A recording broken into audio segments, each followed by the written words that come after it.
Queridos irmãos, nesta data tão importante, creio que seja interessante meditarmos num texto paulino, num texto que diz bastante a respeito da importância dessa data, do dia em que se celebra o nascimento de Jesus. Lembrando que o mais importante não é ter nascido Jesus historicamente em 25 de dezembro ou não.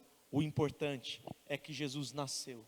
O importante é que Deus enviou o seu Filho, e este Filho fez uma grande obra no meu favor, em seu favor, para a glória do nome dele. Abra sua Bíblia comigo em primeira carta de Paulo a Timóteo. Primeira carta de Paulo a Timóteo, no capítulo 2. Nós nos concentraremos em dois versículos, o versículo 5 e o 6. Textos áureos, versículos bastante conhecidos a respeito da humanidade do nosso Senhor.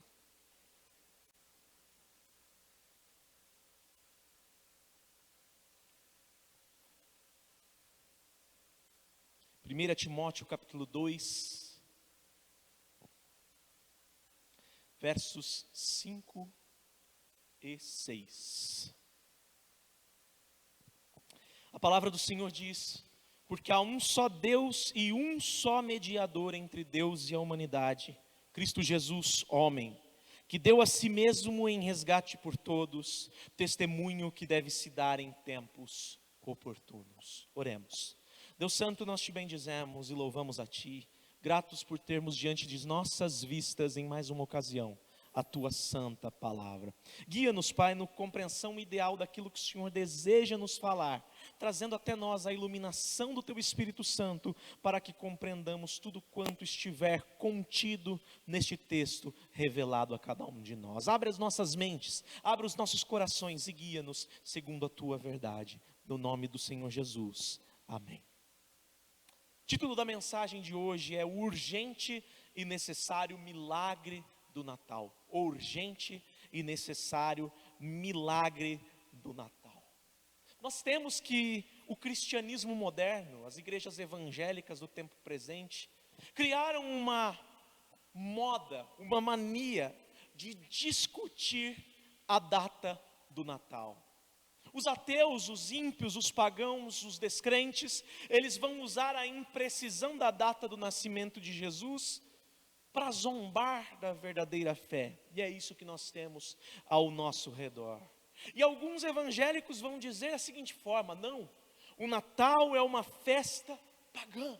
Nós não devemos celebrá-la porque o mundo lá fora celebra. Outros tratam que, como evangélicos, a data mais importante para celebrarmos seria a Páscoa, porque ninguém é salvo pelo que Jesus fez no Natal, mas sim pelo que Jesus teria feito na Páscoa. Só que nós precisamos nos lembrar de algo: se o Natal é a celebração do nascimento de Jesus, não importa como o mundo lá fora celebra, nós os crentes é que devemos celebrá-lo, e celebrá-lo com alegria e com grande louvor. Não importa, queridos, a data, não importa as imprecisões, tampouco importa se dizem que a Páscoa é mais importante. O que verdadeiramente nos cabe, queridos, é saber que sem o nascimento de Jesus, não poderia haver morte, não poderia haver sem a morte, a ressurreição.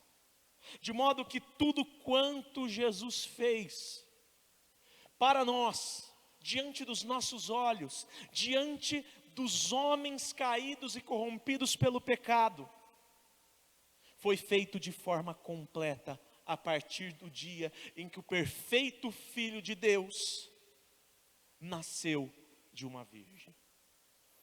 Para nós a data em si não importa. O que o mundo pensa, queridos, pouco importa. O que os evangélicos soberbos, que numa arrogância dizem que o Natal não é importante, dizem, também não importa. Importa aquilo que Pedro diz em sua pregação, lá em Jerusalém, ainda no início da igreja, em Atos capítulo 4, verso 12, que ele diz: e não há salvação em nenhum outro, porque debaixo do céu não há nenhum outro nome dado entre os homens, pelo qual importa que sejamos salvos. Não há outro. Jesus, Deus eterno, aquele que era no princípio, o Verbo de Deus, que era Deus e estava com Deus, se fez homem, se fez carne, assim como nós, suprindo dessa forma a nossa urgente necessidade de um milagre de Deus em nosso favor. A pergunta que talvez fique ainda na mente de muitos irmãos é por quê? Porque o perfeito Deus Filho precisou de tal maneira se humilhar a ponto de se sujeitar à posição de um ser humano, se sujeitar à nossa posição. E não só isso, de receber sobre si a punição que era para cada um de nós. E a grande verdade que responde a essa indagação é porque o homem pecou. Quem pecou foi o ser humano, é o homem de carne e osso. E se foi o homem que pecou, quem precisa resolver o problema do homem é o próprio homem. Mas aí nós nos deparamos com um outro grande dilema. O homem criou um problema para si. Quem precisa resolver o problema criado, logicamente, é o homem. Mas o homem perdeu a sua capacidade de resolver esse problema. Pecando, o homem se tornou avesso a Deus. Ele se tornou inimigo de Deus. Ele passou a rejeitar a Deus, a odiar a Deus. Em resumo de tudo isso, nós precisamos entender que o homem precisa fazer algo para se salvar. Mas não pode, porque só Deus tem o poder de outorgar a salvação. Porque o homem rejeitou a Deus, queridos, foi necessário que Deus viesse e se tornasse 100% homem, para que a salvação da humanidade pudesse ser completa. O único Deus, na pessoa do Filho, segunda pessoa da Trindade, um Deus na sua segunda pessoa, se fez 100% homem, num gesto de empatia, tornando-se semelhante a mim, tornando-se semelhante a você, mas sem pecado, para receber sobre si aquilo que nos era devido e merecido. No contexto dessa carta, nós temos que Paulo está escrevendo a um jovem pastor, ao Timóteo, que recentemente havia sido enviado para pastorear a igreja de Éfeso. E ali nós tínhamos um problema que era comum naqueles tempos que Timóteo precisava resolver. Como? Ele, sendo jovem, sendo um pastor de pouca idade, talvez de pequena reputação, como ele poderia combater aqueles falsos mestres que viviam se infiltrando nas igrejas das comunidades dos gentios, como nós vimos acontecendo lá em Gálatas, no caso dos judaizantes, aqui com outros tipos de infiltração. Como um pastor jovem, como Timóteo poderia resistir, poderia sobreviver. E o que Paulo faz é escrever esta primeira carta, dando uma série de conselhos a Timóteo, sendo que aqui, neste capítulo 2, ele orienta acerca de algo imprescindível. Você combate o falso profeta, pregando o evangelho. E pregando o evangelho para quem? Para a sua igreja? Não, a todos, porque a salvação é algo que Deus outorga a todo ser humano, aliás, a todo tipo de homem, a toda raça, língua, tribo e nação. Aqui Paulo vai tratar a salvação como algo universal, mas não universal no sentido de que todos serão salvos, e sim universal no sentido de que todos precisam de salvação. Todos que vivem debaixo do sol precisam da salvação. E havendo um único meio para que o homem possa ser salvo, é necessário então se esforçar sendo crentes, para que esse meio se faça conhecido por todos os homens, sem distinção de raça, sexo ou até mesmo de posição social. Por isso que Paulo vai falar nos versículos anteriores a respeito de orar por reis, orar por autoridades, para que haja tranquilidade para a igreja continuar vivendo, ausência de perseguição. E não só isso, para que conhecendo o glorioso evangelho do Senhor Jesus, essas autoridades, esses homens influentes também possam chegar ao pleno conhecimento da verdade, uma vez que Deus não faz distinção entre homem e homem, entre rico e pobre, entre rei e entre vassalo. Deus, Ele salva homem de todo tipo, de toda classe, em Cristo Jesus e somente em Cristo Jesus. Por isso que Paulo aponta para o fato de que Deus quer salvar todos os tipos de homens, inclusive os reis e autoridades. E ele finaliza destacando que também, para esse povo que aparentemente é mais difícil, é mais intocável, por assim dizer, o único meio de salvação para eles é a fé em Jesus como Senhor e Salvador. Não existe um meio de salvação para o pobre, não existe outro meio para o rico, é o mesmo meio. E essa verdade, ela deve ser anunciada por todos aqueles que são despertos para a fé cristã, e a todos os homens, sempre que for oportuno, ou seja, sempre que surgir a oportunidade. É fato que no contexto do nosso país, o Natal talvez seja uma das melhores ocasiões para nós falarmos do Evangelho. Até porque no Brasil, nós vivemos aquilo que é chamado de cristianismo cultural. A maioria da população, ela se declara cristã, simplesmente porque cresceu no meio onde o tempo todo se ouve falar da figura histórica de Jesus. Só que a grande realidade que nós precisamos ter em mente é que a minoria dos brasileiros são cristãos. Apesar dessa autodeclaração, são poucos aqueles que realmente conhecem o Evangelho verdadeiro e a figura de Jesus da Bíblia, não simplesmente a figura histórica. Portanto, queridos, a maioria destes que se declaram cristãos, eles vão pensar uma coisa assim, ser cristão é ser identificado com Jesus na vida dele. Então, basta eu fazer as obras de Jesus. Jesus é um exemplo e nada mais. Só que nós que somos cristãos, nós que cremos realmente em Jesus, devemos saber que essa é uma verdade incompleta. O cristão verdadeiro, ele deve sim ser identificado com a vida de Jesus, mas ele também precisa ser identificado com Jesus em sua morte e em sua ressurreição.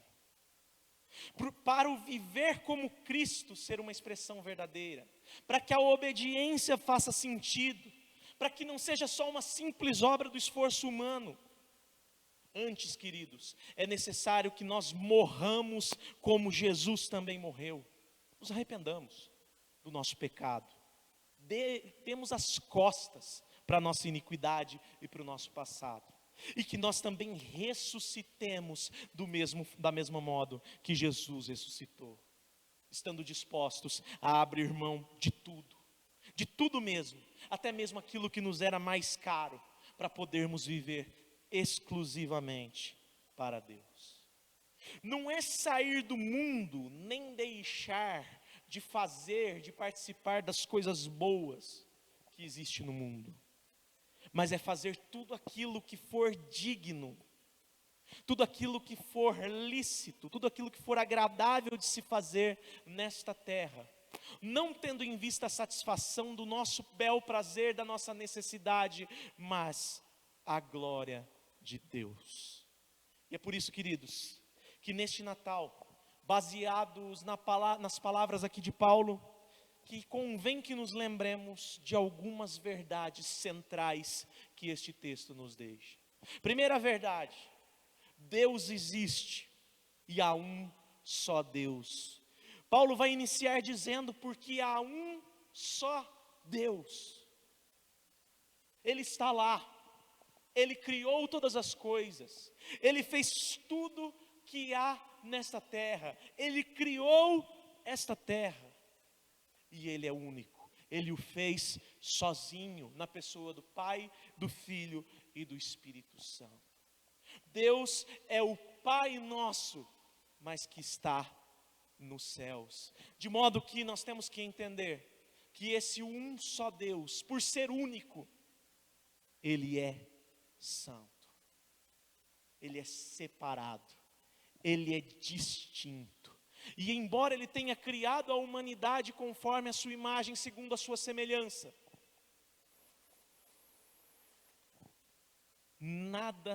em nada podemos nos comparar com Deus em seu ser, em sua natureza, em sua essência. Por quê? Porque Deus, Ele é infinitamente bom em todo o seu conselho. Porque Deus é atemporal, Ele não está sujeito ao nosso tempo, Ele não está sujeito ao nosso cronos. Porque Deus criou todas as coisas. E tendo criado o homem de um jeito especial, para sujeitar todo o resto da criação a Ele, teve que aguentar o homem voltando as costas à semelhança de Satanás, querendo tomar o lugar que só pertence a Ele. Este Deus santo, este Deus perfeito, este Deus único, criou o homem para governar todas as coisas, e governar todas as coisas não bastou para o homem. O homem disse: eu quero ser como Deus, eu quero conhecer o bem e o mal, eu quero ter essa experiência. E assim como Satanás se rebelou, o ser humano também caiu, querendo tomar o lugar de Deus. Mas graças a Deus, que para conosco Deus agiu em misericórdia. Graças a Deus, que amando-nos, Ele nos deu a oportunidade de termos vida. Não porque nós merecíamos essa vida, mas porque Ele se faria exaltado. Ele revelaria a exata expressão do seu ser, salvando pecadores como nós, revelando o seu perdão incondicional. Deus é santo. Existe um só Deus, e Ele existe, mas nós pecamos contra Ele. O que nos leva à segunda verdade: o homem pecador necessita de um mediador. Quando o homem dá as costas para Deus, quando o homem se rebela contra o seu Criador, o homem foi destituído, ele foi separado da presença de Deus. Porque o homem rejeitou a Deus, o homem passou a ser um constante fugitivo da presença de Deus. E eu quero confrontar você, meu irmão, para que você pense na sua vida. Quando você peca em alguma coisa, e você sabe que pecou e você tem consciência, a primeira coisa que você vai fazer é orar a Deus? Ou você fica lá fugindo? Então, né, errei. Então, não era assim que devia fazer. O homem pecador é um constante fugitivo de Deus. Vamos deixar de olhar só para os nossos exemplos, vamos olhar para a Bíblia. Êxodo. Deus apareceu em sua glória aos hebreus no deserto. O que aconteceu? Os hebreus fugiram dessa glória. Eles ficaram com medo, eles falaram: vai você, Moisés, vai você, para que a gente fique longe. O povo elegeu um mediador, Moisés. Outro exemplo, nos tempos do rei Saul, 1 Samuel, os filisteus viviam em guerra contra os israelitas, e existia entre os filisteus um guerreiro gigante de quase 3 metros, chamado Golias, que ninguém conseguia derrotar. E um dia esse gigante desafiou os israelitas e falou: se apenas um me enfrentar e me matar, todos nós filisteus vamos nos sujeitar ao reinado de Saul. E a palavra diz o quê? Que todos os israelitas fugiram de medo dele. Mas teve um só homem, até então pastor de ovelhas Davi, baixinho, pequeno porte físico, um ruivo de boa aparência, que na presença de Deus, porque era cheio do Espírito de Deus, disse: eu vou, eu enfrento. E tendo somente 5 pedras na sua bolsa, com uma delas, ele atingiu o gigante e o venceu. A humanidade foge. A natureza do homem é fugir. A natureza do homem é querer que outro faça, que outro resolva. Mas ninguém pode resolver, senão o homem. E o homem não pode resolver. Por isso, Deus enviou o seu Filho. Talvez vão ter pessoas que vão dizer assim: eu posso ir sozinho até Deus. Eu posso chegar até Deus a hora que eu quiser. A hora que eu quiser eu volto para Deus. Eu digo: não pode, não vai, não consegue. Porque somente pode ir até Deus aquele que um dia se render a Cristo. Aquele que um dia entender que Jesus pagou o preço, que Jesus foi até ele, que Jesus lhe resgatou com um preço de sangue vertido na cruz do Calvário. Queridos irmãos, isso é muito sério. O homem pecador necessita de um mediador. Que nos leva à terceira verdade: só há um mediador entre Deus e a humanidade. Porque um mediador, queridos, ele precisa se identificar com ambas as partes.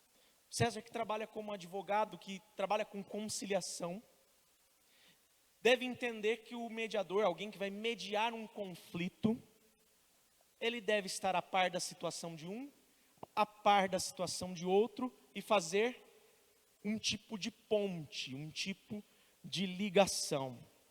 Então nós temos que sim, Moisés no seu tempo, ele foi um tipo, uma espécie de mediador. Só que um mediador imperfeito. Por quê? Porque ele era naturalmente identificado somente com a sua humanidade. Davi, no seu tempo, ele também foi uma espécie de mediador, mas outro mediador imperfeito. Por quê? Porque ele também era um pecador, como todos os homens. Moisés e Davi, em dada medida, sim, eram mediadores, mas um mediador imperfeito não pode suprir a necessidade da humanidade imperfeita diante de um Deus perfeito. Tanto Moisés, queridos, quanto Davi, quanto qualquer mediador que o homem quiser eleger, são sombras imperfeitas daquele rei e sacerdote perfeito, que sendo eternamente identificado com Deus, porque é eternamente Deus, se sujeitou a nascer de uma mulher, de carne e osso, assim como cada um de nós, para se tornar identificado conosco, parecido conosco, plenamente homem. Alguém precisava obedecer, Jesus obedeceu. Alguém precisava sofrer o castigo por não obedecer, Jesus que obedeceu, sofreu esse castigo. Alguém precisava morrer, Jesus morreu. Como eu disse, só pode morrer aquele que um dia nasceu. Por isso nós celebramos o Natal. O Natal é o começo de tudo. O Natal é o primeiro passo. O Natal é o começo da nossa vida e vida em abundância, que somente o bom pastor pode outorgar a nós. Só há um mediador entre Deus e a humanidade.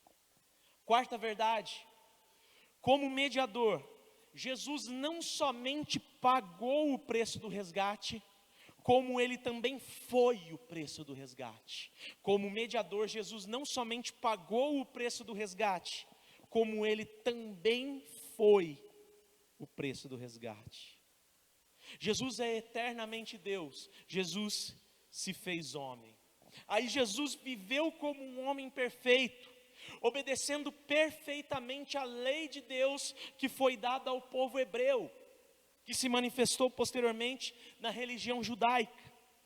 Jesus se ofereceu como um resgate aos judeus que não obedeceram à própria lei que foi dada para eles. Veja a seriedade disso, queridos. Jesus morreu e morreu pelos próprios judeus que desobedeceram à lei. Mas não só pelos judeus, por gente de toda raça, língua, tribo e nação, que também não obedeceram. Não há um tipo de mediador para o índio, não há outro tipo de mediador para o africano, outro para o estadunidense, outro para o judeu, outro para o brasileiro. Há um só mediador, e o mediador pagou e foi o preço do resgate por cada um que crer nele. Quer seja índio, quer seja africano, quer seja estadunidense, quer seja judeu, quer seja brasileiro. Jesus não somente pagou o preço, ele foi o preço do resgate, como mediador perfeito. Quinto e último, e eu já estou caminhando para o final. A obra de Jesus deve ser proclamada. Vejam que tudo isso está nesses versículos. Há um só mediador, há um só Deus, e um só mediador entre Deus e a humanidade, Cristo Jesus, homem, que deu a si mesmo em resgate por todos, testemunho que se deve dar em tempos oportunos. A obra de Jesus deve ser proclamada. Nos envolvemos com as festas, conforme toda a sociedade brasileira, praticamente, no geral, se envolve. Nos preocupamos em nos reunir em família, em assar um pedaço de uma carne diferente. Nós guardamos o nosso melhor para pessoas que amamos, para conviver, para compartilhar nesta época.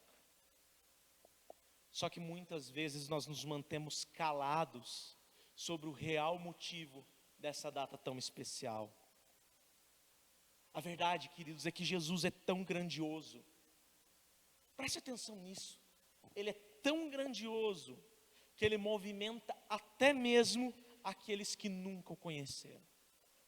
Porque todos, de alguma forma, vêm dele, são criados por meio dele. Mas todos, da mesma forma, se afastaram dele, se separaram dele. De modo que a única forma que alguém se volte para Jesus, para poder buscar a Deus, é que essa pessoa seja alcançada por Jesus, pelo testemunho da pregação da fé. E aqui eu quero insistir, irmãos, não é falar de igreja, talvez sequer seja falar do nosso testemunho ou de nós mesmos, embora seja útil, mas é principalmente falar tão e somente do que Jesus fez, e até mesmo estar disposto a confrontar aquela pessoa.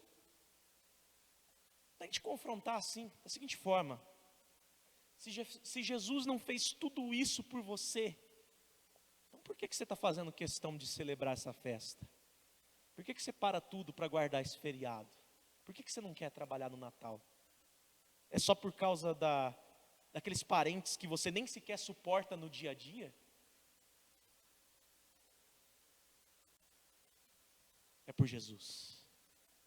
Tenha certeza que todo esse movimento gerado por causa desta data, e sim, que é explorada comercialmente pelos homens, antes de qualquer coisa, é um movimento do céu, é um movimento do Senhor, que quer se fazer conhecido, que anseia alcançar a humanidade, que quer salvar pessoas de toda raça, língua, tribo e nação, que quer se revelar a homens de carne e osso, que se rebelaram contra ele.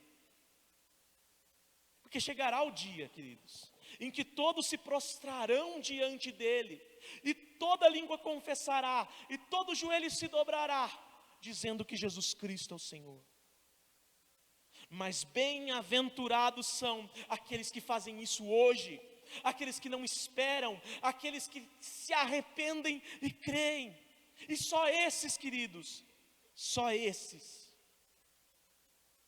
vão ouvir de Jesus. Adentra no gozo do teu Senhor. Para concluir a mensagem, eu incentivo os irmãos a curtirem esse Natal com suas famílias. Curtam esse Natal. Estejam perto daqueles a quem vocês amam. Perdoem aqueles que te ofenderam. Reconciliem-se com aqueles de quem você tem se afastado. Mas eu rogo, irmãos, em tudo que vocês forem fazer, se lembrem de Jesus. Se lembre do que Jesus fez por você. Viva o que Jesus fez por você. Se identifique com o que Jesus fez por você, em sua vida, em sua morte, em sua ressurreição. Anuncie o que Jesus fez por você. Ah, pastor, mas e se alguém achar ruim? Se achar ruim, paciência. Jesus veio para dividir, não para juntar. Mesmo assim, querido, não precisa ser aquele chato que só fala de igreja. Tem necessidade disso. Porque não é sobre a igreja. A igreja sim é o povo de Deus. Mas é o povo de Deus reunido em Cristo Jesus. Não é só falar de igreja. É Jesus. Com naturalidade. Com amor. Com compaixão. E desejando que aquele ente querido um dia possa se voltar para Deus, assim como também você se voltou. Que possamos, queridos irmãos, fazer deste Natal o verdadeiro Natal de Jesus. Deus perfeito, que milagrosamente encarnou como homem, nascido de uma virgem, para suprir a minha necessidade, para suprir a sua necessidade. Se lembre, querido, se lembre neste Natal de Jesus como urgente e necessário milagre de Natal. Ele é o nosso milagre e nós precisamos dele. Feche seus olhos, curve sua cabeça. Deus Santo, te louvamos, Pai, e agradecemos a Ti por esta mensagem, pela Tua palavra, por Teu amor, por ter enviado para nós, Pai, um sumo sacerdote, que se compadece dos nossos males, da nossa situação, da nossa posição. Porque em tudo fora tentado, mas sem pecado.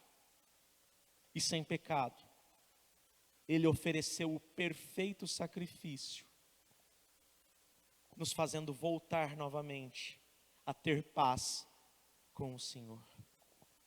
Que nós possamos, Pai, ter em nosso coração essa paz que não vem de nós, essa paz que excede todo o entendimento, e que esta data que o mundo celebra como Natal, dizendo que o nosso Senhor Jesus Cristo nasceu neste tempo, possa servir de instrumento, possa servir de ferramenta, em primeiro lugar para que nos lembremos, meu Pai, daquilo que o Senhor fez por nós, de quão grandiosa é a Tua obra. E em segundo lugar, meu Pai, de oportunidade para anunciar o nome daquele que nos dá vida. Obrigado, Senhor, por Tua graça, por Teu infinito amor, por Tuas grandiosas e inesgotáveis misericórdias. Obrigado, Pai, por nos buscar e enviar o Seu próprio Filho para nos resgatar dos pecados que outrora cometemos. Em nome de Jesus. Amém.